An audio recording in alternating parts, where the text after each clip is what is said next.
ಆತ್ಮೀಯ ಸಹೋದರ ಸಹೋದರಿಯರೇ, ದೇವರ ಬಲ ಪ್ರೀತಿಯನ್ನು ತಿಳಿಸುವ ಸಮಗ್ರ ಸತ್ಯವೇದ ಅಧ್ಯಯನ ಕಾರ್ಯಕ್ರಮಕ್ಕೆ ನಿಮ್ಮೆಲ್ಲರನ್ನು ಸ್ವಾಗತಿಸುತ್ತಾ ಹೃದಯಪೂರ್ವಕವಾದ ಕೃತಜ್ಞತೆಗಳನ್ನು ಸಲ್ಲಿಸ್ತಾ ಇದ್ದೇವೆ. ಪ್ರಿಯರೇ, ಇಂದಿನ ಕಾರ್ಯಕ್ರಮದಲ್ಲಿ ನಾವು ಅಪೊಸ್ತಲ ಕೃತ್ಯಗಳ 7ನೇ ಅಧ್ಯಾಯದ 1ನೇ ವಚನದಿಂದ 53ನೇ ವಚನದವರೆಗೆ ಧ್ಯಾನ ಮಾಡುವ. ದೇವರು ತನ್ನ ಭಕ್ತನಾದ ಸ್ಟೆಫನನ ಮೂಲಕ ತನ್ನ ಜನರಿಗೂ ಅಬ್ರಹಾಮನಿಂದ ಯೇಸುಕ್ರಿಸ್ತನವರೆಗಿನ ಸಂಗತಿಗಳನ್ನು ತಿರುಗಿ ಅವರಿಗೆ ನೆನಪಿಸುವುದನ್ನು ತಿಳಿದುಕೊಳ್ತಾ ಇದ್ದೇವೆ. ಆದ್ದರಿಂದ ಪ್ರಾರಂಭದಿಂದ ಕಡೆಯವರೆಗೂ ಕಾರ್ಯಕ್ರಮವನ್ನು ವೀಕ್ಷಿಸಿರಿ, ಸತ್ಯವನ್ನು ತಿಳಿದುಕೊಳ್ಳ್ರಿ.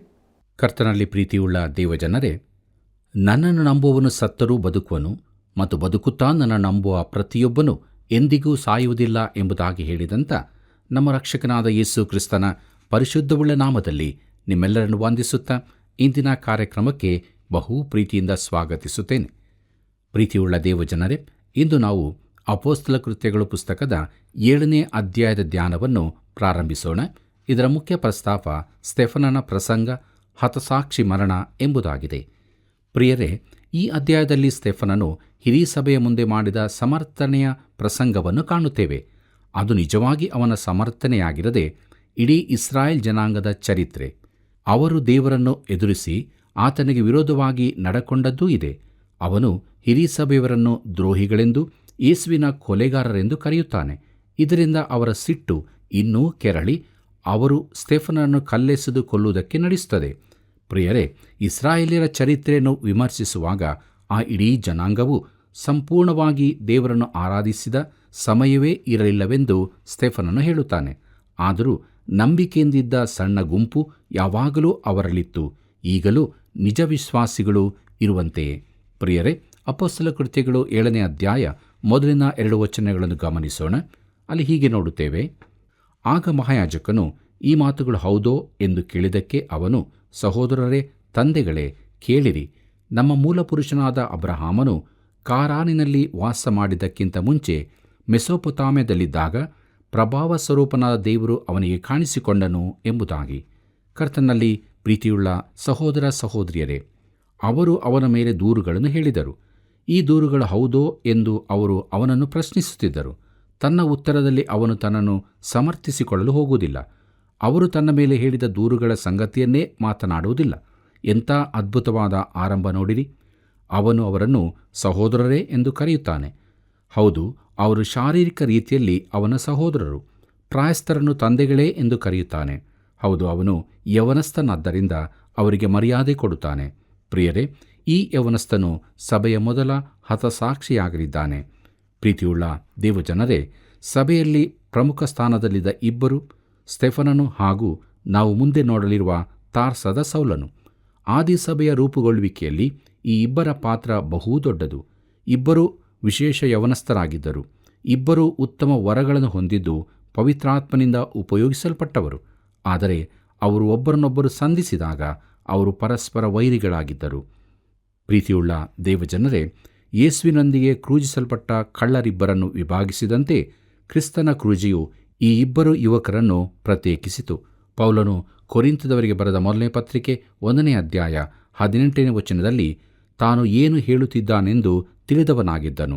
ಅಲ್ಲಿ ಹೀಗೆ ನೋಡುತ್ತೇವೆ: ಶಿಲುಬೆಯ ವಿಷಯವಾದ ಮಾತು ನಾಶನದ ಮಾರ್ಗದಲ್ಲಿರುವವರಿಗೆ ಹುಚ್ಚು ಮಾತಾಗಿದೆ, ರಕ್ಷಣೆಯ ಮಾರ್ಗದಲ್ಲಿರುವ ನಮಗಾದರೂ ದೇವರ ಶಕ್ತಿಯಾಗಿದೆ ಎಂಬುದಾಗಿ. ಪ್ರಿಯರೇ, ಸೌಲನು ಸ್ಟೆಫನನನ್ನು ನೋಡಿದಾಗ ಅವನು ಮೂರ್ಖನಾಗಿದ್ದಾನೆಂದು ಎಣಿಸಿದನು. ಸ್ಟೆಫನನ ಈ ಪ್ರಸಂಗವು ಬಹು ವಿಶೇಷವಾದದ್ದಾಗಿತ್ತು. ಅವನು ಅಬ್ರಹಾಮನಿಂದ ಮೊದಲುಗೊಂಡು ಇಸ್ರಾಯೇಲ್ಯರ ಚರಿತ್ರೆಯನ್ನು ಪುನರಾವಲೋಕನ ಮಾಡುತ್ತಾನೆ. ಅಬ್ರಹಾಮನಿಂದ ಇಸ್ರಾಯೇಲ್ಯರ ಚರಿತ್ರೆ ಪ್ರಾರಂಭವಾಯಿತು. ಅದು ಅಲ್ಲಿಂದ ಹಿಂದಕ್ಕೆ ಇರಲಿಲ್ಲ. ಅಬ್ರಹಾಮನು ನಂಬಿಕೆಯ ಮನುಷ್ಯನಾಗಿದ್ದನು. ಅವನು ದೇವರನ್ನು ನಂಬಿದನು ಮತ್ತು ದೇವರಿಗೆ ವಿಧೇಯನಾದನು. ನಂಬಿಕೆಯು ಯಾವಾಗಲೂ ವಿಧೇಯತೆಗೆ ನಡೆಸುತ್ತದೆ. ಟೈಗ್ರಿಸ್, ಯುಪ್ರಟಿಸ್ ನದಿಗಳ ಕಣಿವೆ ಪ್ರದೇಶವಾದ ಮೆಸೊಪೊತಾಮ್ಯದಲ್ಲಿ ಅಬ್ರಹಾಮನಿದ್ದಲ್ಲಿಂದ ಸ್ಟೆಫನನು ತನ್ನ ವಿವರವಾದ ಪ್ರಸಂಗವನ್ನು ಪ್ರಾರಂಭಿಸುತ್ತಾನೆ. ಅದು ಅಬ್ರಹಾಮನ ಮೂಲಸ್ಥಾನವಾಗಿತ್ತು. ಅಲ್ಲಿ ದೇವರು ಅವನನ್ನು ಕರೆದನು. ಅಪೊಸ್ತಲ ಕೃತ್ಯಗಳು 7ನೇ ಅಧ್ಯಾಯ 3ನೇ ವಚನ ಹೀಗೆ ಹೇಳುತ್ತದೆ: ಅವನಿಗೆ ಕಾಣಿಸಿಕೊಂಡು, ನಿನ್ನ ಸ್ವದೇಶವನ್ನು, ನಿನ್ನ ಬಂಧು ಬಳಗವನ್ನು ಬಿಟ್ಟು ನಾನು ತೋರಿಸುವ ದೇಶಕ್ಕೆ ಹೊರಟು ಹೋಗು ಎಂದು ಹೇಳಿದನು ಎಂಬುದಾಗಿ. ಪ್ರಿಯರೇ, ಅಬ್ರಹಾಮನು ವಾಸವಾಗಿದ್ದ ಸ್ಥಳವು ವಿಗ್ರಹಾರಾಧಕರಿಂದ ಕೂಡಿದ್ದರಿಂದ ದೇವರು ಅವನನ್ನು ಅಲ್ಲಿಂದ ದೂರಕ್ಕೆ ಕರೆದನು. ಅಪೊಸ್ತಲ ಕೃತ್ಯಗಳು 7ನೇ ಅಧ್ಯಾಯ 4 ಮತ್ತು 5ನೇ ವಚನವನ್ನು ಗಮನಿಸೋಣ. ಅಲ್ಲಿ ಹೀಗೆ ನೋಡುತ್ತೇವೆ, ಆಗ ಅವನು ಕಸ್ದೀಯರ ದೇಶದಿಂದ ಹೊರಟು ಹೋಗಿ ಕಾರಾನಿನಲ್ಲಿ ವಾಸವಾಗಿದ್ದನು. ಅವನ ತಂದೆ ಸತ್ತ ಮೇಲೆ ದೇವರು ಅವನನ್ನು ಅಲ್ಲಿಂದ ನೀವು ಈಗ ವಾಸವಾಗಿರುವ ಈ ದೇಶಕ್ಕೆ ಬರಮಾಡಿದನು. ಇದರಲ್ಲಿ ಅವನಿಗೆ ಕಾಲಿಡುವಷ್ಟು ಭೂಮಿಯನ್ನು ಸ್ವಾಸ್ಥ್ಯವಾಗಿ ಕೊಡದೆ ಅವನಿಗೆ ಮಕ್ಕಳು ಇನ್ನೂ ಇಲ್ಲದಿರುವಾಗ ಈ ದೇಶವನ್ನು ನಿನಗೂ ನಿನ್ನ ಹಿಂದೆ ಬರುವ ನಿನ್ನ ಸಂತತಿಗೂ ಸ್ವಾಸ್ಥ್ಯವಾಗಿ ಕೊಡುವೆನು ಎಂದು ಅವನಿಗೆ ವಾಗ್ದಾನ ಮಾಡಿದನು ಎಂಬುದಾಗಿ. ಕರ್ತನಲ್ಲಿ ಪ್ರಿಯರೇ, ಅವನು ಅಬ್ರಹಾಮನ ಚರಿತ್ರೆಯನ್ನು ತಿಳಿಸುತ್ತಾನೆ. ಅದು ಅಬ್ರಹಾಮನಲ್ಲಿದ್ದ ನಂಬಿಕೆಯನ್ನು ತೋರಿಸುತ್ತದೆ. ದೇವರು ಅವನಿಗೆ ಒಬ್ಬ ಮಗನನ್ನು ಒಂದು ದೇಶವನ್ನೂ ಕೊಡುತ್ತೇನೆಂದು ವಾಗ್ದಾನ ಮಾಡಿದನು. ಆಗ ಅಬ್ರಹಾಮನಿಗೆ ಇವೆರಡೂ ಇಲ್ಲದಿದ್ದರೂ ಅವನು ದೇವರನ್ನು ನಂಬಿದನು. ಪ್ರೀತಿಯುಳ್ಳ ದೇವಜನರೇ, ಮುಂದಕ್ಕೆ ನಾವು ನೋಡೋಣ. ಅಪೊಸ್ತಲ ಕೃತ್ಯಗಳು 7ನೇ ಅಧ್ಯಾಯ 6ರಿಂದ 8ನೇ ವಚನದವರೆಗೆ. ಅಲ್ಲಿ ಹೀಗೆ ಬರೆದದೆ, ಇದಲ್ಲದೆ ದೇವರು ಹೇಳಿದ್ದೇನೆಂದರೆ, ನಿನ್ನ ಸಂತಾನದವರು ಅನ್ಯ ದೇಶದಲ್ಲಿ ಪ್ರವಾಸಿಗಳಾಗಿರುವರು. ಆ ಅನ್ಯ ದೇಶದವರು ಅವರನ್ನು ದಾಸರನ್ನಾಗಿ ಮಾಡಿಕೊಂಡು 400 ವರ್ಷಗಳ ತನಕ ಕ್ರೂರವಾಗಿ ನಡೆಸುವರು. ಮತ್ತು ನಿನ್ನ ಸಂತಾನದವರು ದಾಸರಾಗಿ ಸೇವಿಸುವ ಅನ್ಯ ಜನರಿಗೆ ನಾನೇ ನ್ಯಾಯ ತೀರಿಸುವೆನು. ಆಮೇಲೆ ಅವರು ಹೊರಟು ಬಂದು ಈ ಸ್ಥಳದಲ್ಲಿ ನನ್ನನ್ನು ಆರಾಧಿಸುವರು ಎಂಬುದೇ.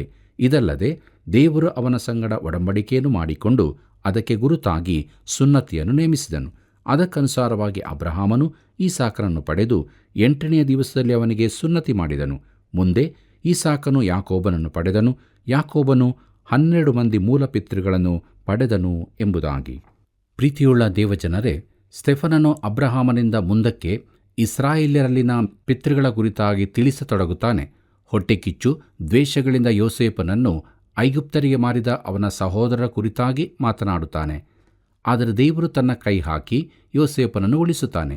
ಇಲ್ಲಿ ನಿಜವಾಗಿ ನೋಡಿದರೆ ಪವಿತ್ರಾತ್ಮನು ಹಳೆ ಒಡಂಬಡಿಕೆಯನ್ನು ವಿವರಿಸಿ ತಿಳಿಸುವಂತಿದೆ. ಇದರಿಂದಾಗಿ ಈ ಭಾಗವು ಅತ್ಯಂತ ಗಮನಾರ್ಹವಾದದ್ದಾಗಿದೆ. ಅಪೊಸ್ತಲ ಕೃತ್ಯಗಳು 7ನೇ ಅಧ್ಯಾಯ 9ನೇ ವಚನದಿಂದ 16ನೇ ವಚನದವರೆಗೆ ನೋಡೋಣ. ಅಲ್ಲಿ ಹೀಗೆ ಬರೆದದೆ, ಮೂಲಪಿತೃಗಳು ಹೊಟ್ಟೆಕಿಚ್ಚಿನಿಂದ ಯೋಸೇಫನನ್ನು ಐಗುಪ್ತ ದೇಶಕ್ಕೆ ಮಾರಿಬಿಟ್ಟರು. ಅಲ್ಲಿ ದೇವರು ಅವನ ಸಂಗಡ ಇದ್ದು ಅವನಿಗೆ ಬಂದ ಎಲ್ಲಾ ಸಂಕಟಗಳಿಂದ ಅವನನ್ನು ಬಿಡಿಸಿ ಐಗುಪ್ತ ದೇಶದ ಅರಸನಾದ ಫರೋಹನ ಸಮ್ಮುಖದಲ್ಲಿ ದಯಾಪಾತ್ರನೂ ಜ್ಞಾನವುಳ್ಳವನೂ ಆಗಿರುವಂತೆ ಅನುಗ್ರಹಿಸಿದನು. ಫರೋಹನು ಅವನನ್ನು ಐಗುಪ್ತ ದೇಶದ ಮೇಲೆಯೂ ತನ್ನ ಎಲ್ಲಾ ಮನೆಯ ಮೇಲೆಯೂ ಅಧಿಕಾರಿಯಾಗಿ ಇಟ್ಟನು. ಆಗ ಐಗುಪ್ತ ಕಾನಾನ್ ದೇಶಗಳಲ್ಲಿ ಎಲ್ಲೆಲ್ಲಿಯೂ ಬರ ಬಂದು ದೊಡ್ಡ ಸಂಕಟವಾಯಿತು. ನಮ್ಮ ಪಿತೃಗಳಿಗೆ ಕಾಳು ಕಡ್ಡಿ ಸಿಕ್ಕಲಿಲ್ಲ. ಆದರೆ ಐಗುಪ್ತ ದೇಶದಲ್ಲಿ ದವಸ ಧಾನ್ಯ ಉಂಟೆಂಬುದನ್ನು ಯಾಕೋಬನು ಕೇಳಿ ನಮ್ಮ ಪಿತೃಗಳನ್ನು ಮೊದಲು 1 ಸಾರಿ ಅಲ್ಲಿಗೆ ಕಳುಹಿಸಿದನು. ಅವರು 2ನೇ ಸಾರಿ ಬಂದಾಗ ಯೋಸೇಫನು ಅಣ್ಣ ತಮ್ಮಂದರಿಗೆ ಗುರುತು ಸಿಕ್ಕುವಂತೆ ಮಾಡಿದನು. ಮತ್ತು ಯೋಸೇಫನ ವಂಶವು ಫರೋಹನಿಗೆ ತಿಳಿಯಬಂತು. ಆಮೇಲೆ ಯೋಸೇಫನು ತನ್ನ ತಂದೆಯಾದ ಯಾಕೋಬನನ್ನು ತನ್ನ ಎಲ್ಲಾ ಬಂಧು ಬಳಗವನ್ನು ಒಟ್ಟಿಗೆ 75 ಮಂದಿಯನ್ನು ಕರೆಯಿಸಿಕೊಳ್ಳಲಾಗಿ ಯಾಕೋಬನು ಐಗುಪ್ತ ದೇಶಕ್ಕೆ ಇಳಿದು ಹೋದನು. ಅಲ್ಲಿ ಅವನು ನಮ್ಮ ಪಿತೃಗಳು ತೀರಿ ಹೋದರು. ಅವನನ್ನು ಶೆಕೆಮಿಗೆ ತೆಗೆದುಕೊಂಡು ಹೋಗಿ ಅಲ್ಲಿ ಹಾಮೋರನ ಮಕ್ಕಳಿಂದ ಅಬ್ರಹಾಮನು ಬೆಳ್ಳಿ ಕೊಟ್ಟು ಕೊಂಡುಕೊಂಡಿದ್ದ ಸಮಾಧಿಯೊಳಕ್ಕೆ ಇಟ್ಟರು ಎಂಬುದಾಗಿ. ಕರ್ತನಲ್ಲಿ ಪ್ರೀತಿಯುಳ್ಳ ಸಹೋದರ ಸಹೋದರಿಯರೇ, ಸ್ತೆಫನನು ಇಸ್ರಾಯೇಲ್ ಚರಿತ್ರೆಯ ಇನ್ನೊಂದು ಭಾಗಕ್ಕೆ ಬರುತ್ತಿದ್ದಾನೆ. ಐಗುಪ್ತದಿಂದ ಅವರಿಗಾದ ಬಿಡುಗಡೆಯ ಕುರಿತಾಗಿ ಜ್ಞಾಪಿಸುತ್ತಾನೆ. ದೇವರು ಮೋಶೆಯನ್ನು ಅವರ ಬಿಡುಗಡೆಗೆ ನೇಮಿಸಿದನು. ಇಸ್ರಾಯೇಲ್ಯರು ಮೊದಲಿಗೆ ಮೋಶೆಯನ್ನು ಹಿಂಬಾಲಿಸಲು ನಿರಾಕರಿಸಿದರೆಂದು ಇಡೀ ಪ್ರಯಾಣದುದ್ದಕ್ಕೂ ಅವರಿಂದ ಮೋಶೆಗೆ ತೊಂದರೆಯುಂಟಾಯಿತೆಂದು ತಿಳಿಸುತ್ತಾನೆ. ಮುಂದಕ್ಕೆ ನಾವು ಅಪೊಸ್ತಲ ಕೃತ್ಯಗಳು 7ನೇ ಅಧ್ಯಾಯ 17ನೇ ವಚನದಿಂದ 21ನೇ ವಚನದವರೆಗೆ ಗಮನಿಸೋಣ. ಅಲ್ಲಿ ಹೀಗೆ ನೋಡುತ್ತೇವೆ, ಆದರೆ ದೇವರು ಅಬ್ರಹಾಮನಿಗೆ ವಾಗ್ದಾನ ಮಾಡಿದ್ದ ಕಾಲವು ಹತ್ತಿರಕ್ಕೆ ಬರುತ್ತಿರುವಾಗ ನಮ್ಮ ಜನರು ಐಗುಪ್ತ ದೇಶದಲ್ಲಿ ಹೆಚ್ಚಿ ಬಹಳವಾದರು. ಕಡೆಗೆ ಯೋಸೇಫನನ್ನು ಅರಿಯದ ಬೇರೊಬ್ಬ ಅರಸನು ಆಳಿಕೆಗೆ ಬಂದನು. ಈ ಅರಸನು ನಮ್ಮ ಜನರಲ್ಲಿ ಕುಯುಕ್ತು ಮಾಡಿ ಅವರ ಕೂಸುಗಳನ್ನು ಜೀವದಿಂದುಳಿಸಬಾರದೆಂದು ಹೊರಗೆ ಹಾಕಿಸಿ ನಮ್ಮ ಪಿತೃಗಳನ್ನು ಕ್ರೂರವಾಗಿ ನಡೆಸಿದನು. ಆ ಸಮಯದಲ್ಲೇ ಮೋಶೆಯು ಹುಟ್ಟಿದನು. ಅವನು ದಿವ್ಯ ಸುಂದರನಾಗಿದ್ದನು ಮತ್ತು ತಂದೆಯ ಮನೆಯಲ್ಲಿ 3 ತಿಂಗಳು ಸಾಕಲ್ಪಟ್ಟನು. ಆಮೇಲೆ ಅವನನ್ನು ಹೊರಗೆ ಹಾಕಿದಾಗ ಫರೋಹನ ಮಗಳು ಅವನನ್ನು ಎತ್ತಿಕೊಂಡು ಹೋಗಿ ತನ್ನ ಮಗನಾಗಿ ಸಾಕಿದಳು ಎಂಬುದಾಗಿ. ಕರ್ತನಲ್ಲಿ ಪ್ರಿಯರೇ, ನಾವು ಮೋಶೆಯ ಕುರಿತಾಗಿ ಧ್ಯಾನ ಮಾಡಿದ ಸಮಯದಲ್ಲಿ ತಿಳಿಸಿದ ಕೆಲವು ಸಂಗತಿಗಳು ಸ್ತೆಫನನ ಮಾತಿನಿಂದ ದೃಢವಾಗುತ್ತದೆ. 2ನೇ ರಾಮೆಸ್ಸನು ಇಸ್ರಾಯೇಲ್ಯರ ಶೋಷಣೆಗೆ ಕಾರಣನಾದ ಫರೋಹನಾಗಿದ್ದು, ಮೋಶೆ ಮುಂದಿನ ಫರೋಹನಾಗಿರುತ್ತಿದ್ದನು. ಫರೋಹನದ ಕುಮಾರತೆಯು ಅವನನ್ನು ತನ್ನ ಸ್ವಂತ ಮಗನಾಗಿ ಸಾಕಿದಳು. ಹಿಂದಿನ ಫರೋಹನಿಗೆ ಮಕ್ಕಳಿಲ್ಲದ್ದರಿಂದ ಮೋಶೆಯೇ ಮುಂದೆ ಅರಸನಾಗಲಿದ್ದನು. ಅಪೊಸ್ತಲರ ಕೃತ್ಯಗಳು 7ನೇ ಅಧ್ಯಾಯ 22ನೇ ವಚನ ಹೀಗೆ ಹೇಳುತ್ತದೆ: ಮೋಶೆಯು ಐಗುಪ್ತ ದೇಶದವರ ಸರ್ವ ವಿದ್ಯೆಗಳಲ್ಲಿಯೂ ಉಪದೇಶ ಹೊಂದಿ ಮಾತುಗಳಲ್ಲಿಯೂ ಕಾರ್ಯಗಳಲ್ಲಿಯೂ ಸಮರ್ಥನಾದನು ಎಂಬುದಾಗಿ. ಕರ್ತನಲ್ಲಿ ಪ್ರಿಯರೇ, ಮೋಶೆಯು ಐಗುಪ್ತರ ಸಕಲ ಜ್ಞಾನದಲ್ಲಿಯೂ ಶಿಕ್ಷಣ ಹೊಂದಿದನು. ಎಲ್ಲವನ್ನು ನಾವು ತಿಳಿದಿದ್ದೇವೆಂದು ಕೊಚ್ಚಿಕೊಳ್ಳುವ ಈ ಆಧುನಿಕ ಯುಗದಲ್ಲಿಯೂ ಐಗುಪ್ತರ ಜ್ಞಾನವನ್ನು ಯಾರೂ ಕಡೆಗಣಿಸುವುದಿಲ್ಲ. ಅವರು ಗಣಿತಶಾಸ್ತ್ರ, ರಸಾಯನಶಾಸ್ತ್ರ, ತಾಂತ್ರಿಕ ಜ್ಞಾನ, ವಸ್ತುರಚನಾಶಾಸ್ತ್ರ ಹಾಗೂ ಖಗೋಳಶಾಸ್ತ್ರಗಳನ್ನು ಅಭಿವೃದ್ಧಿಪಡಿಸಿದ್ದರು. ಅವರು ಈ ಕ್ಷೇತ್ರಗಳಲ್ಲಿ ಗಣನೀಯವಾದ ಸಾಧನೆಗಳನ್ನು ಮಾಡಿದ್ದರು. ಅವರ ಪಿರಮಿಡ್ಗಳನ್ನು ನೋಡಿರಿ. ಅವರಲ್ಲಿನ ಸಮಾಧಿಗಳಲ್ಲಿನ ಬಣ್ಣಗಳು ಶತಮಾನಗಳ ಹೊಡೆತವನ್ನು ತಾಳಿ ಇಂದಿಗೂ ಹಾಗೆಯೇ ಇರುತ್ತದೆ. ಶವಗಳನ್ನು ಸುಗಂಧ ದ್ರವ್ಯಗಳಿಂದ ಉಳಿಸಿಡುವ ಕಲೆ ಅವರಿಗೆ ಗೊತ್ತಿತ್ತು. ಅವರು ಸೂರ್ಯನಿಗಿರುವ ದೂರವನ್ನು ಲೆಕ್ಕ ಹಾಕಿದ್ದರು. ಪ್ರಿಯರೇ, ಅವರು ಅಜ್ಞಾನಿಗಳಾಗಿರದೆ ಅತಿ ಮುಂದುವರಿದ ಸಂಸ್ಕೃತಿಯುಳ್ಳವರಾಗಿದ್ದರು. ಪ್ರೀತಿಯುಳ್ಳ ದೇವಜನರೇ, ಫರೋಹನನ ಕುಮಾರ್ತೆಯ ಮಗನಾಗಿ ಬೆಳೆಸಲ್ಪಟ್ಟ ಮೋಶೆ ಐಗುಪ್ತರ ಸಕಲ ವಿದ್ಯೆಗಳಲ್ಲಿಯೂ ಪರಾಂಗತನಾಗಿದ್ದನು. ಅವನು ಅವೆಲ್ಲದರಲ್ಲಿ ಉತ್ಕೃಷ್ಟನಾಗಿದ್ದನು. ಮೋಶೆ ತನ್ನ ಕಾಲದ ಸಕಲ ವಿದ್ಯೆಗಳಲ್ಲಿ ಪರಾಂಗತನಾಗಿದ್ದರೂ ಅವನು ದೇವಜನರನ್ನು ಬಿಡುಗಡೆಗೊಳಿಸಲು ತಯಾರಿರಲಿಲ್ಲ. ಐಗುಪ್ತದಲ್ಲಿನ 40 ವರ್ಷಗಳ ಕಲಿವಿಕೆಯ ಬಳಿಕ ದೇವರು ಅವನನ್ನು ಮರುಭೂಮಿಯ ಸ್ಥಳಕ್ಕೆ ಕಳುಹಿಸಿದನು. ಅಲ್ಲಿ ದೇವರು ಅವನನ್ನು ಸಿದ್ಧಗೊಳಿಸಿ ಇಸ್ರಾಯೇಲ್ಯರ ನಾಯಕನಾಗಲು ತಯಾರು ಮಾಡಿದನು. ಅಪೊಸ್ತಲರ ಕೃತ್ಯಗಳು 7ನೇ ಅಧ್ಯಾಯ 23ರಿಂದ 25ನೇ ವಚನದವರೆಗೆ ಗಮನಿಸೋಣ. ಅಲ್ಲಿ ನಾವು ಹೀಗೆ ನೋಡುತ್ತೇವೆ: ಅವನಿಗೆ 40 ವರ್ಷ ವಯಸ್ಸು ತುಂಬುತ್ತಾ ಇರಲು ಇಸ್ರಾಯೇಲ್ ವಂಶಸ್ಥರಾದ ತನ್ನ ಸಹೋದರರನ್ನು ಹೋಗಿ ನೋಡಬೇಕೆಂಬ ಆಶೆಯು ಅವನಲ್ಲಿ ಹುಟ್ಟಿತು. ಅವರಲ್ಲಿ ಒಬ್ಬನಿಗೆ ಅನ್ಯಾಯವಾಗುವುದನ್ನು ನೋಡಿ ಅವನಿಗೆ ಆಶ್ರಯ ಕೊಟ್ಟು ಪೀಡಿಸುವ ಐಗುಪ್ತನನ್ನು ಹೊಡೆದು ಹಾಕಿ ಮುಯ್ಯಿಗೆ ಮುಯಿ ತೀರಿಸಿದನು. ದೇವರು ತನ್ನ ಕೈಯಿಂದ ಬಿಡುಗಡೆಯನ್ನುಂಟು ಮಾಡುತ್ತಾನೆಂಬುದು ತನ್ನ ಸಹೋದರರಿಗೆ ತಿಳಿದು ಬರುವುದೆಂದು ಭಾವಿಸಿದನು. ಆದರೆ ಅವರು ಹಾಗೇ ತಿಳುಕೊಳ್ಳಲಿಲ್ಲ ಎಂಬುದಾಗಿ. ಪ್ರೀತಿಯುಳ್ಳ ದೇವಜನರೇ, ಮೋಶೆ ತನಗೆ ಸರಿಯೆಂದು ಕಂಡದ್ದನ್ನು ಮಾಡಿದನು. ಅವನು ತನ್ನ ಸಹೋದರರನ್ನು ತನ್ನ ರೀತಿಯಲ್ಲಿ ಬಿಡುಗಡೆ ಮಾಡಬೇಕೆಂದಿದ್ದನು. ಆದರೆ ಆ ಜನರಿಗೆ ಅದು ಅರ್ಥವಾಗಲಿಲ್ಲ. ನಿಜವಾಗಿ ಆದರೆ ಅದು ಮೋಶೆಗೂ ತಿಳಿಯಲಿಲ್ಲ. ಅವನು ಇನ್ನೂ ಸಿದ್ಧನಾಗಿರಲಿಲ್ಲ. ಆದ್ದರಿಂದ ದೇವರು ಅವನನ್ನು ಮುಂದಣ ತರಬೇತಿಗಾಗಿ ಮರುಭೂಮಿಗೆ ಕರೆತರಬೇಕಾಯಿತು. ಅಪೊಸ್ತಲರ ಕೃತ್ಯಗಳು 7ನೇ ಅಧ್ಯಾಯ 26ರಿಂದ 28ನೇ ವಚನದವರೆಗೆ ಗಮನಿಸೋಣ. ಅಲ್ಲಿ ಹೀಗೆ ಬರೆದದೆ: ಮರುದಿನ ತಾವು ತಾವೇ ಹೊಡೆದಾಡಿಕೊಳ್ಳುತ್ತಿರುವಾಗ ಅವನು ಎದುರಾಗಿ ಬಂದು, ಜನರೇ, ನೀವು ಸಹೋದರರಲ್ಲವೇ? ನೀವ್ಯಾಕೆ ಒಬ್ಬರಿಗೊಬ್ಬರು ಅನ್ಯಾಯ ಮಾಡುತ್ತೀರಿ ಎಂದು ಹೇಳಿ ಅವರನ್ನು ಸಮಾಧಾನಪಡಿಸಬೇಕೆಂದಿದ್ದನು. ಆದರೆ ತನ್ನ ಸ್ವಕುಲದವನಿಗೆ ಅನ್ಯಾಯ ಮಾಡುತ್ತಿದ್ದವನು, ನಿನ್ನನ್ನು ನಮ್ಮ ಮೇಲೆ ಅಧಿಕಾರಿಯನ್ನಾಗಿಯೂ ನ್ಯಾಯಾಧಿಪತಿಯನ್ನಾಗಿಯೂ ಇಟ್ಟವರು ಯಾರು? ನಿನ್ನೆ ಆ ಐಗುಪ್ತನನ್ನು ಕೊಂದಂತೆ ನನ್ನನ್ನು ಕೊಲ್ಲಬೇಕೆಂದಿದೆಯೋ ಎಂದು ಅವನನ್ನು ನೂಕಿಬಿಟ್ಟನು ಎಂಬುದಾಗಿ. ಪ್ರೀತಿಯುಳ್ಳ ದೇವಜನರೇ, ಈ ಸಂದರ್ಭದಲ್ಲಿ ಮೋಶೆಗೆ ಭಯವಾಯಿತು. ಮುಂದಕ್ಕೆ ನಾವು ನೋಡೋಣ. ಅಪೊಸ್ತಲರ ಕೃತ್ಯಗಳು 7ನೇ ಅಧ್ಯಾಯ 29ನೇ ವಚನದಿಂದ 31ನೇ ವಚನದವರೆಗೆ. ಅಲ್ಲಿ ಹೀಗೆ ಬರೆದದೆ: ಈ ಮಾತನ್ನು ಕೇಳಿ ಮೋಶೆಯು ಓಡಿ ಹೋಗಿ ಮಿದ್ಯಾನ್ ದೇಶದಲ್ಲಿ ಪ್ರವಾಸಿಯಾದನು. ಅಲ್ಲಿ 2 ಗಂಡು ಮಕ್ಕಳನ್ನು ಪಡೆದನು. 40 ವರ್ಷ ತುಂಬಿದ ಮೇಲೆ ದೇವದೂತನು ಸಿನಾಯಿ ಬೆಟ್ಟದ ಅಡವಿಯಲ್ಲಿ ಮುಳ್ಳಿನ ಪೊದೆಯೊಳಗೆ ಉರಿಯುವ ಬೆಂಕಿಯಲ್ಲಿ ಅವನಿಗೆ ಕಾಣಿಸಿಕೊಂಡನು. ಮೋಶೆಯು ಅದನ್ನು ಕಂಡು ಆ ನೋಟಕ್ಕೆ ಆಶ್ಚರ್ಯಪಟ್ಟು ಚೆನ್ನಾಗಿ ನೋಡಬೇಕೆಂದು ಹತ್ತಿರ ಬರಲು ಎಂಬುದಾಗಿ. ಕರ್ತನಲ್ಲಿ ಪ್ರಿಯರೇ, ಕರ್ತನ ಶಬ್ದ ಉಂಟಾಯಿತು ಎಂಬುದಾಗಿ ನೋಡುತ್ತೇವೆ. ಮೋಶೆಗೆ ಇಸ್ರಾಯೇಲ್ಯರನ್ನು ಬಿಡಿಸಬೇಕೆಂದಿತ್ತು. ಆದರೆ ಅದಕ್ಕಾಗಿ ಅವನು ಸಿದ್ಧನಾಗಿರಲಿಲ್ಲ. ಅಲ್ಲದೆ ಜನರೂ ಕೂಡ ಅವನನ್ನು ಸ್ವೀಕರಿಸಲು ಸಿದ್ಧರಿರಲಿಲ್ಲ. ಅವರು ಅವನ ನಾಯಕತ್ವವನ್ನು ಸ್ವೀಕರಿಸಲು ತಯಾರಿರಲಿಲ್ಲ. ಅವರು ಅವನನ್ನು ವಿರೋಧಿಸಿದರು. ಆಗ ದೇವರು ಅವನನ್ನು ಬಿಡುಗಡೆಯ ನಾಯಕನಾಗಿರಲು ಕರೆದನು. ಅಪೊಸ್ತಲರ ಕೃತ್ಯಗಳು 7ನೇ ಅಧ್ಯಾಯ 32ನೇ ವಚನದಿಂದ 34ನೇ ವಚನದವರೆಗೆ ನೋಡೋಣ. ಅಲ್ಲಿ ಹೀಗೆ ಬರೆದದೆ: ನಾನು ನಿನ್ನ ಪಿತೃಗಳಾದ ದೇವರು, ಅಬ್ರಹಾಂ, ಈಸಾಕ್, ಯಾಕೋಬರ ದೇವರು ಎಂದು ಕರ್ತನ ಶಬ್ದ ಉಂಟಾಯಿತು. ಆಗ ಮೋಶೆಯು ನಡುಗುತ್ತಾ ಸ್ಥಿರವಾಗಿ ನೋಡುವುದಕ್ಕೆ ಧೈರ್ಯವಿಲ್ಲದವನಾದನು. ಮತ್ತು ಕರ್ತನು ಅವನಿಗೆ, ನಿನ್ನ ಕಾಲಿನ ಕೆರೆಗಳನ್ನು ತೆಗೆ, ನೀನು ನಿಂತಿರುವ ಸ್ಥಳವು ಪರಿಶುದ್ಧ ಭೂಮಿ. ಐಗುಪ್ತ ದೇಶದಲ್ಲಿರುವ ನನ್ನ ಜನರ ದುರಾವಸ್ಥೆಯನ್ನು ನೋಡಿದ್ದೇನೆ. ಅವರ ಮೊರೆಯನ್ನು ಕೇಳಿ ಅವರನ್ನು ಬಿಡಿಸುವುದಕ್ಕೆ ಇಳಿದು ಬಂದಿದ್ದೇನೆ. ಈಗ ನಿನ್ನನ್ನು ಐಗುಪ್ತ ದೇಶಕ್ಕೆ ಕಳುಹಿಸುತ್ತೇನೆ, ಬಾ ಎಂದು ಹೇಳಿದನು ಎಂಬುದಾಗಿ. ಕರ್ತನಲ್ಲಿ ಪ್ರಿಯರೇ, ದೇವರು ಮೋಶೆಗೆ ಹೇಳಿದನು, ನಾನು ಅವರ ಮೊರೆಯನ್ನು ಕೇಳಿದ್ದೇನೆ ಎಂದು ಹೇಳಿದನು. ಅವರ ಅಗತ್ಯತೆ ಆತನಿಗೆ ತಿಳಿಯಿತು. ಆದ್ದರಿಂದಲೇ ಆತನು ಅವರನ್ನು ಬಿಡಿಸಿದನು. ಈ ಕಾರಣಕ್ಕಾಗಿ ಆತನು ನನಗಾಗಿ ನಿನಗಾಗಿ ಒಬ್ಬ ರಕ್ಷಕನನ್ನು ಒದಗಿಸಿಕೊಟ್ಟನು. ನಾವು ಒಳ್ಳೆಯವರಾಗಿದ್ದಕ್ಕಾಗಿ ಇದಾಗಲಿಲ್ಲ. ಪ್ರಿಯರೇ, ಆತನು ಕೆಳಗೆ ನೋಡುವಾಗ ಕೆಟ್ಟುಹೋದ ನಾಶನ ಪಾತ್ರರಾದ ಪಾಪಿಗಳಾಗಿ ನಾವು ಕಂಡುಬಂದಿದ್ದೇವೆ. ನಾವು ಪಾಪಗಳಲ್ಲಿಯೇ ನಾಶವಾದವರಾಗಿದ್ದೆವು. ಆದರೆ ಈ ನಮ್ಮ ದುರಾವಸ್ಥೆಯ ಹೊರತಾಗಿಯೂ ಆತನು ನಮ್ಮನ್ನು ಪ್ರೀತಿಸಿದನು. ಇದು ತಕ್ಕ ವಿವರಣೆಯಾಗಿದೆ. ಅಪೊಸ್ತಲ ಕೃತ್ಯಗಳು 7ನೇ ಅಧ್ಯಾಯ 35ನೇ ವಚನವನ್ನು ಗಮನಿಸೋಣ.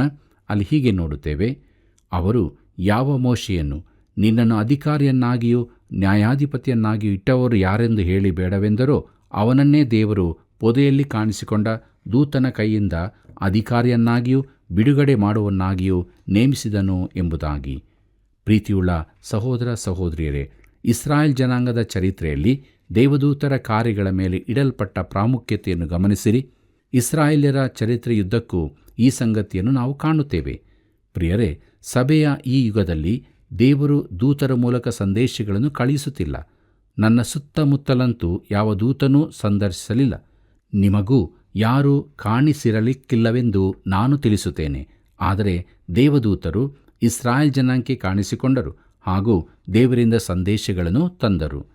ಪ್ರಿಯರೇ, ಮುಂದಕ್ಕೆ ನಾವು ಸ್ತೆಫನನು ಇಸ್ರಾಯೇಲ್ಯರ ಮರುಭೂಮಿಯ ಪ್ರಯಾಣದ ಕುರಿತಾಗಿ ವಿವರಿಸುತ್ತಿದ್ದಾನೆ. ಅಪೊಸ್ತಲ ಕೃತ್ಯಗಳು 7ನೇ ಅಧ್ಯಾಯ 36ನೇ ವಚನದಿಂದ 38ನೇ ವಚನದವರೆಗೆ ಗಮನಿಸೋಣ. ಅಲ್ಲಿ ಹೀಗೆ ನೋಡುತ್ತೇವೆ, ಅವನೇ ಐಗುಪ್ತ ದೇಶದಲ್ಲಿಯೂ ಕೆಂಪು ಸಮುದ್ರದಲ್ಲಿಯೂ 40 ವರ್ಷ ಅಡವಿಯಲ್ಲಿಯೂ ಅದ್ಭುತ ಕಾರ್ಯಗಳನ್ನು ಸೂಚಕಾರ್ಯಗಳನ್ನು ಮಾಡುತ್ತಾ ಅವರನ್ನು ನಡೆಸಿಕೊಂಡು ಬಂದವನು. ಆ ಮೋಶೆಯೇ ದೇವರು ನನ್ನನ್ನು ಏರ್ಪಡಿಸಿದಂತೆ ನಿಮ್ಮ ಸಹೋದರರಲ್ಲಿ ಮತ್ತೊಬ್ಬ ಪ್ರವಾದಿಯನ್ನು ನಿಮಗೆ ಏರ್ಪಡಿಸಿಕೊಡುವನು ಎಂದು ಇಸ್ರಾಯೇಲ್ ಜನರಿಗೆ ಹೇಳಿದವನು. ಅವನೇ ಸೀನಾಯಿ ಬೆಟ್ಟದಲ್ಲಿ ತನ್ನೊಡನೆ ಮಾತಾಡಿದ ದೂತನಿಗೂ ನಮ್ಮ ಪಿತೃಗಳಿಗೂ ಅಡವಿಯಲ್ಲಿದ್ದ ಸಭೆಯೊಳಕ್ಕೆ ಮಧ್ಯಸ್ಥನಾಗಿದ್ದು ಜೀವಕರವಾದ ದೈವೋಕ್ತಿಗಳನ್ನು ಹೊಂದಿ ನಮಗೆ ಕೊಟ್ಟವನು ಎಂಬುದಾಗಿ. ಕರ್ತನಲ್ಲಿ ಪ್ರೀತಿಯುಳ್ಳ ದೇವಜನರೇ, ಇಲ್ಲಿ ಸಭೆ ಎಂಬುದಾಗಿ ಹೇಳುವಾಗ ಹಳೆ ಒಡಂಬಡಿಕೆ ಕಾಲದಲ್ಲಿ ಸಭೆ ಇತ್ತೆಂಬ ತಾತ್ಪರ್ಯವಲ್ಲ. ಇಲ್ಲಿ ಸಭೆ ಎಂಬುದರ ಅರ್ಥ ಹೊರಗೆ ಕರೆಯಲ್ಪಟ್ಟವರು ಎಂಬುದೇ. ಪ್ರಿಯರೇ, ಒಂದು ಚಿಕ್ಕ ಗುಂಪು ಹೊರಗೆ ಕರೆಯಲ್ಪಟ್ಟರೂ ಅದು ಸಭೆ ಎಂಬ ಅರ್ಥ ಕೊಡುತ್ತದೆ. ಹಾಗೆಯೇ ಅರಣ್ಯ ಪ್ರಯಾಣದಲ್ಲಿದ್ದ ಇಸ್ರಾಯೇಲ್ಯರು ಕರೆಯಲ್ಪಟ್ಟ ಗುಂಪಾಗಿದ್ದಾರೆ. ಅವರು ಐಗುಪ್ತದೊಳಗಿಂದ ಒಂದು ವಿಶೇಷ ಉದ್ದೇಶಕ್ಕೋಸ್ಕರ ದೇವರಿಂದ ಕರೆಯಲ್ಪಟ್ಟ ಜನಾಂಗವಾಗಿದ್ದಾರೆ. ಅಪೊಸ್ತಲ ಕೃತ್ಯಗಳು 7ನೇ ಅಧ್ಯಾಯ 39ನೇ ವಚನವನ್ನು ಗಮನಿಸೋಣ.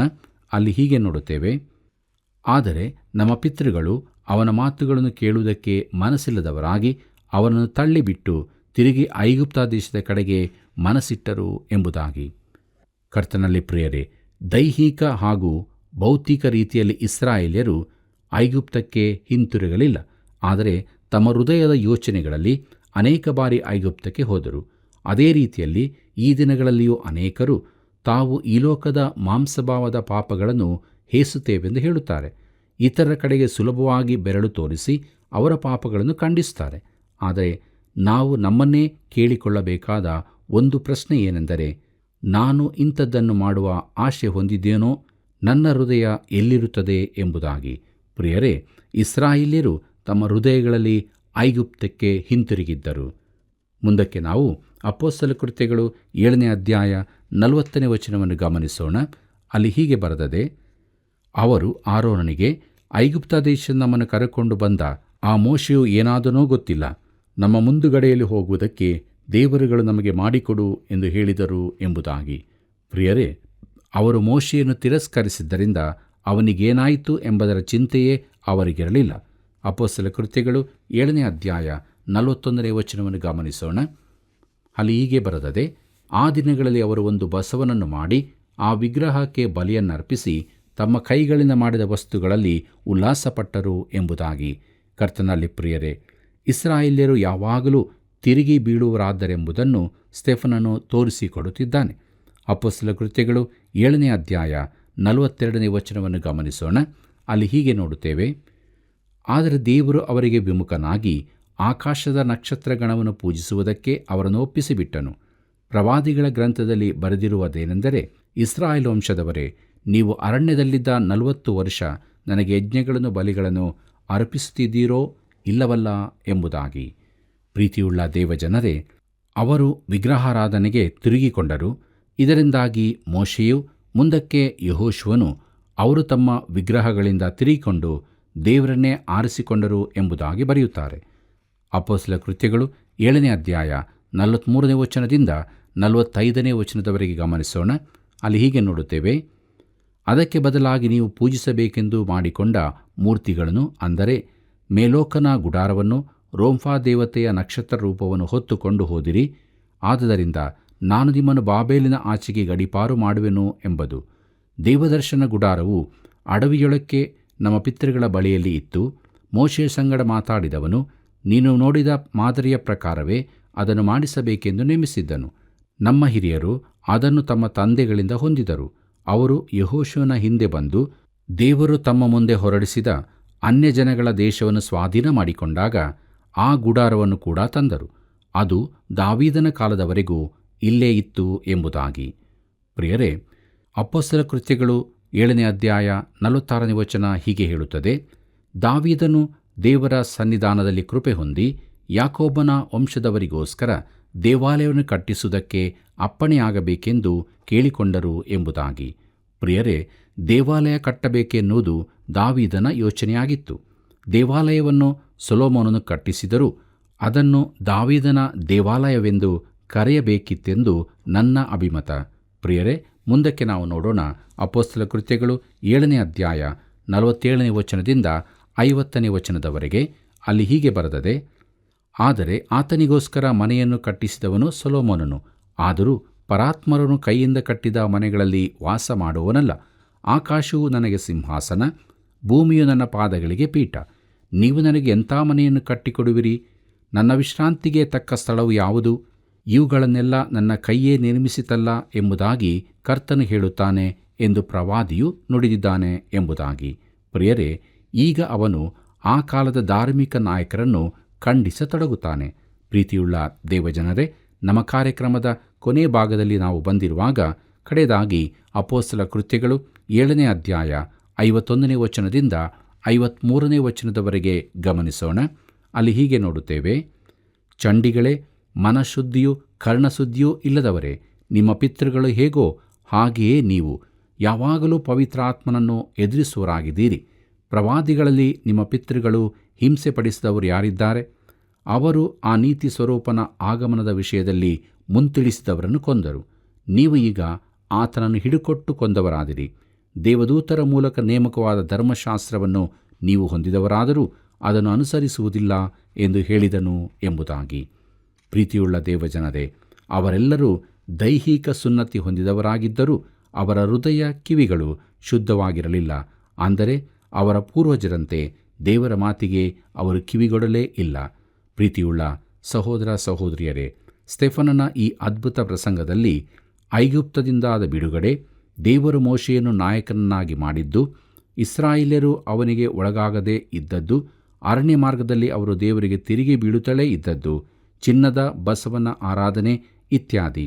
ಪ್ರಿಯರೇ, ಈ ವಿಗ್ರಹಾರಾಧನೆ ಮುಂದುವರಿದು ಅವರು ಬ್ಯಾಬಿಲೋನಿಗೆ ಸೆರೆಯಾಗುವಲ್ಲಿಗೆ ನಡೆಸಿತು.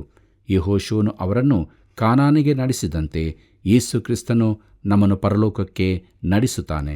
ದೇವದೂತರಿಂದಲೇ ಧರ್ಮಶಾಸ್ತ್ರ ಕೊಡಲ್ಪಟ್ಟರೂ ಅವರು ಅದನ್ನು ಕೈಕೊಳ್ಳಲಿಲ್ಲ. ಯೇಸುವಿನ ಜನನ ದೇವದೂತರಿಂದ ತಿಳಿಸಲ್ಪಟ್ಟಿತೆಂದು ಅವರು ತಿಳಿದಿದ್ದಿರಬಹುದು, ಆದರೆ ಅವರು ಆತನಿಗೆ ತಿರುಗಿ ಬಿದ್ದು ಕೊಂದು ಹಾಕಿದರು. ಪ್ರೀತಿಯುಳ್ಳ ದೇವಜನರೇ, ದೇವರ ವಾಕ್ಯ ಎಂಥ ಸತ್ಯಗಳನ್ನು ತಿಳಿಸಿದೆಯಲ್ಲ. ಆದ್ದರಿಂದ ಅನುದಿನವೂ ನಮ್ಮ ಜೀವಿತದಲ್ಲಿ ನಾವು ದೇವರ ವಾಕ್ಯಕ್ಕೆ ವಿಧೇಯರಾಗೋಣ. ಆತನ ವಾಕ್ಯಗಳು ನಮ್ಮಲ್ಲಿ ಸಮೃದ್ಧಿಯಾಗಿ ವಾಸ ಮಾಡಲಿ. ಆ ವಾಕ್ಯದ ಮೂಲಕವಾಗಿ ಬಿಡುಗಡೆಯನ್ನು, ಸಮಾಧಾನವನ್ನು ಹೊಂದಿದವರಾಗಿ ಪರಲೋಕ ರಾಜ್ಯದ ನಿರೀಕ್ಷೆಯಲ್ಲಿ ಮುಂದೆ ಸಾಗೋಣ. ಹೀಗಾಗುವಂತೆ ದೇವರು ತಾನು ನಮಗೆ ಸಹಾಯ ಮಾಡಿ ನಡೆಸಲಿ. ಕರ್ತನ ಕೃಪೆಯು ಸದಾ ನಿಮ್ಮ ಸಂಗಡ ಇರಲಿ. ಪ್ರಿಯರೇ, ಆದಿಸಭೆಯಲ್ಲಿ ದೇವರಾತ್ಮನಿಂದ ಬಲವಾಗಿ ಉಪಯೋಗಿಸಲ್ಪಟ್ಟ ಇಬ್ಬರು ಯವನಸ್ಥರು ಸ್ಟೆಫನ ಮತ್ತು ಪೌಲನು. ಯವನದಲ್ಲಿ ನೊಗ ಹೊರುವುದು ಲೇಸು. ಆಗ ನಮ್ಮ ಜೀವಿತವು ಪರಿಶುದ್ಧತೆಯ, ಸಮಾಧಾನದ, ಆಶೀರ್ವಾದದ ಜೀವಿತವಾಗಿರ್ತದೆ. ದೇವರು ಎಷ್ಟೋ ಅದ್ಭುತ ಮಹತ್ಕಾರ್ಯ ಮಾಡಿ ಇಸ್ರಾಯೇಲರನ್ನು ನಡೆಸಿದರೂ ಕೂಡ ಅವರು ಹೃದಯದ ಆಲೋಚನೆಯಲ್ಲಿ ಐಗುಪ್ತಕ್ಕೆ ಹಿಂದಿರುಗಿ ಹೋದರು. ಪ್ರಿಯರೇ, ನಮ್ಮ ಜೀವಿತದಲ್ಲಿ ದೇಹ, ಆತ್ಮ, ಪ್ರಾಣದಲ್ಲಿ ದೇವರನ್ನು ಮಹಿಮೆಪಡಿಸೋಣ. ಆತನ ದಯೆಗೆ ಪಾತ್ರರಾಗೋಣ. ಪ್ರಾರ್ಥನೆಯನ್ನು ಮಾಡೋಣ. ಪ್ರೀತಿಯು ಸ್ವರೂಪನಾದ ನಮ್ಮ ತಂದೆಯಾದ ದೇವರೇ, ಕರುಣಾಸಾಗರನೇ, ದಯಾಸಾಗರನೇ, ನಿನ್ನ ಅತಿ ಪರಿಶುದ್ಧವಾದಂಥ ನಾಮಕ್ಕೆ ಅನಂತನಂತ ಸ್ತೋತ್ರವಾಗಲಿ. ಈ ನಮ್ಮ ಕಾರ್ಯಕ್ರಮವನ್ನು ವೀಕ್ಷಿಸುತ್ತಿರುವಂಥ ಪ್ರತಿ ಸಹೋದರ ಸಹೋದರಿ ಬಂಧು ಮಿತ್ರರನ್ನು ಆಶೀರ್ವದಿಸು, ಬಲಪಡಿಸು. ಅವರ ಕುಂದು ಕೊರತೆಗಳು, ಅವರ ಸಮಸ್ಯೆಗಳು ಅನೇಕವಿದೆ ಕರ್ತನೆ. ಅವರಿಗೆ ದಯಮಾಡಿ ಸಹಾಯ ಮಾಡು ಕರ್ತ. ಅವ್ರಿಗಾಗಿ ನಾವು ಪ್ರಾರ್ಥಿಸ್ತಾ ಇದ್ದೇವೆ. ಅವರು ನಿನ್ನಲ್ಲಿ ಆನಂದಿಸಿ ವಾಕ್ಯದಲ್ಲಿ ಬೆಳೆಯುವಂತೆ ಕೃಪೆ ಮಾಡು. ಅಪೊಸ್ತಲರ ಕಾರ್ಯದ ಪುಸ್ತಕದ ಆತ್ಮಿಕ ವಿಚಾರಗಳನ್ನು ಕಲಿಯುತ್ತಿರುವಾಗ ಇನ್ನೂ ಹೆಚ್ಚಿನ ರೀತಿಯಲ್ಲಿ ಕ್ರಿಸ್ತನ ಮಹಿಮೆಗಾಗಿ ಜೀವಿಸುವಂತೆ ಕೃಪೆ ಮಾಡು. ಯೇಸು ಕ್ರಿಸ್ತನ ನಾಮದಲ್ಲಿ ಬೇಡಿದ್ದೇವೆ ನಮ್ಮ ತಂದೆಯೇ, ಆಮೇನ್. ಪ್ರಿಯರೇ, ಸಮಗ್ರ ಸತ್ಯವೇದ ಅಧ್ಯಯನ ಕಾರ್ಯಕ್ರಮವು ನಿಮಗೆ ಇಷ್ಟವಾಗಿದೆಯಾ? ಸಂತೋಷ ನೀಡಿದೆಯಾ? ಹಾಗಾದರೆ ಈಗಲೇ ಕರೆ ಮಾಡಿರಿ. ನಿಮ್ಮ ಅಭಿಪ್ರಾಯಗಳನ್ನು ತಿಳಿಸಿರಿ. ದೇವರ ಕೃಪೆಯು ಸದಾ ನಿಮ್ಮೊಂದಿಗಿರಲಿ.